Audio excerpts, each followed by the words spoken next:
Hello friends, today we are going to talk about coronary artery. आज हम coronary artery के बारे में बात करेंगे। देखिए, हमारा जो हार्ट होता है एक मस्कुलर ऑर्गन होता है और पूरी बॉडी को ब्लड सप्लाई करता है। लेकिन हार्ट चूँकि एक मस्कुलर ऑर्गन है तो स्वयं उस मसल्स को जो जिस मसल्स से वो बना है बेसिकली कार्डियक मसल्स होते हैं, तो उस हार्ट को भी ब्लड की आवश्यकता है। ब्लड किस लिए है? क्योंकि ब्लड एक मीडियम होता है जिसके माध्यम से ऑक्सीजन और न्यूट्रिएंट हमारी सेल्स तक पहुंचते हैं। ठीक है, तो उस कंडीशन में हमारे हार्ट को भी आवश्यकता है ब्लड की, ऑक्सीजन की, न्यूट्रिएंट की।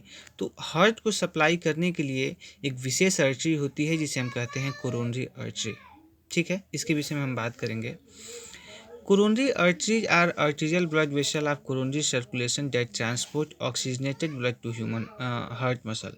हमने बताया ना कि कोरोनरी आर्टरी एक ऐसी आर्टरी होती है जो ऑक्सीजनेटेड ब्लड को, ब्लड के साथ ऑक्सीजन है, न्यूट्रिएंट है, उसको हमारी हार्ट मसल तक ले जाने का कार्य करता है। ठीक है, coronary artery wrap around entire heart. हमारी जो कोरोनरी आर्टरी होती है वो पूरे हार्ट के चारों तरफ लिफ्टी होती है। अभी हम फिगर के माध्यम से समझेंगे इसको अच्छे से। ये फिगर देख सकते हैं आप। अब हम कोरोनरी आर्टरी के बारे में बात कर रहे हैं। देखिए, ये हमारा आर्च ऑफ अरोटा है, ये असेंडिंग अरोटा है जो है हमारा। यहाँ से दो ब्रांचेज निकलती हैं, एक राइट कोरोनरी आर्टरी और दूसरी लेफ्ट कोरोनरी आर्टरी। ठीक है, सबसे पहले हम राइट कोरोनरी आर्टरी की क्या ब्रांचेज होती हैं इसको देखेंगे। आप देख सकते हैं ये राइट कोरोनरी आर्टरी है। राइट कोरोनरी आर्टरी की एक ब्रांच हमारी यस्य नोड को जाती है जिसे हम कहते हैं नोडल आर्टरी। ठीक है, फर्दर इसका आगे कंटिन्यूएशन होता है और ये आप देख सकते हैं ये जो ब्रांच बन रही है राइट कोरोनरी आर्टरी की, इसको हम कहते हैं राइट मार्जिनल ब्रांच। ठीक है, और ये जो फिगर हम देख रहे हैं ना, ये हम हार्ट का एंटीरियर व्यू देख रहे हैं। इसके जस्ट अपोजिट यानी पोस्टीरियर में एक ब्रांच इसकी जाती है जिसको हमने डॉटेड लाइन से दिखाया है। इसको हम कहते हैं पोस्टीरियर इंटरवेंट्रिकुलर आर्टरी, जिसको हम पोस्टीरियर डिसेंडिंग आर्टरी भी कहते हैं। इस नाम का अपना क्लिनिकल इंपॉर्टेंस है, अभी हम पढ़ेंगे जब डोमिनेंसी ऑफ हार्ट पढ़ेंगे तो ये हमारी राइट कोरोनरी आर्टरी की ब्रांचेज हुई। लेफ्ट कोरोनरी आर्टरी में हम देखें, ये लेफ्ट कोरोनरी आर्टरी होती है और इसकी देखिए यहाँ ब्रांचिंग हुई है लेफ्ट कोरोनरी आर्टरी की। एक जो ब्रांच है इसकी, ये हमारी है सर्कमफ्लेक्स आर्टरी। ठीक है, और एक ब्रांच जो है इसकी आप देख सकते हैं एंटीरियर इंटरवेंट्रिकुलर आर्टरी है। ठीक है, और फर्दर इसका कंटिन्यूएशन किस में हुआ है? लेफ्ट मार्जिनल ब्रांच में। दोनों तरफ के नाम लगभग सिमिलर हैं, आप पढ़ेंगे जब एक बार ध्यान से तो समझ आ जाएगा। ये हमारी ब्रांचिंग हुई। आप देखिए एंटीरियर इंटरवेंट्रिकुलर आर्टरी जो है ये फर्दर पोस्टीरियर में जाकर राइट कोरोनरी आर्टरी की जो पोस्टीरियर ब्रांच है उसके साथ एनास्टमोस कर रही है यहाँ पे। ठीक है, और एक एनास्टमोसिस यहाँ होता है राइट कोरोनरी आर्टरी की पोस्टीरियर ब्रांच जो कि पोस्टीरियर में गई है और उसी तरह लेफ्ट की पोस्टीरियर ब्रांच जो कि पोस्टीरियर में गई है, आपस में एनास्टमोस करती हैं जिसे हम कहते हैं न्यूक्लियस ऑफ इन्फंडिबुलम। ठीक है, इतनी चीज़ें याद रखनी है। अब हम बात करेंगे डोमिनेंसी ऑफ हार्ट।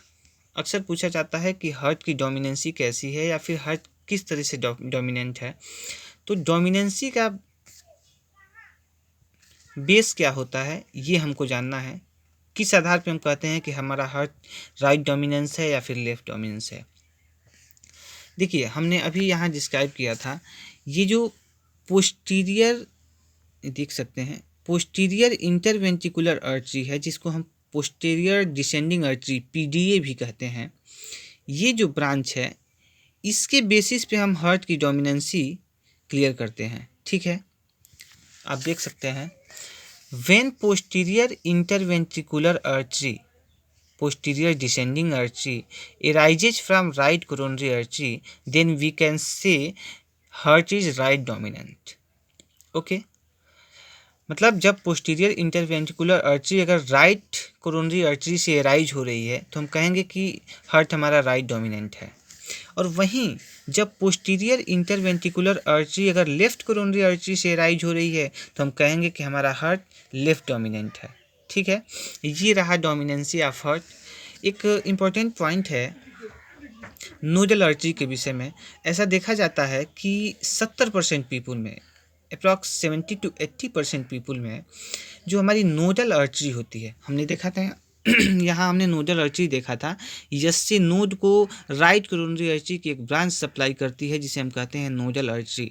ये नोडल आर्टरी है, इसके विषय में बात हो रही है। ऐसा देखा जाता है कि 70% पीपुल में नोडल आर्टरी जो है हमारा राइट कोरोनरी आर्टरी से अराइज होती है।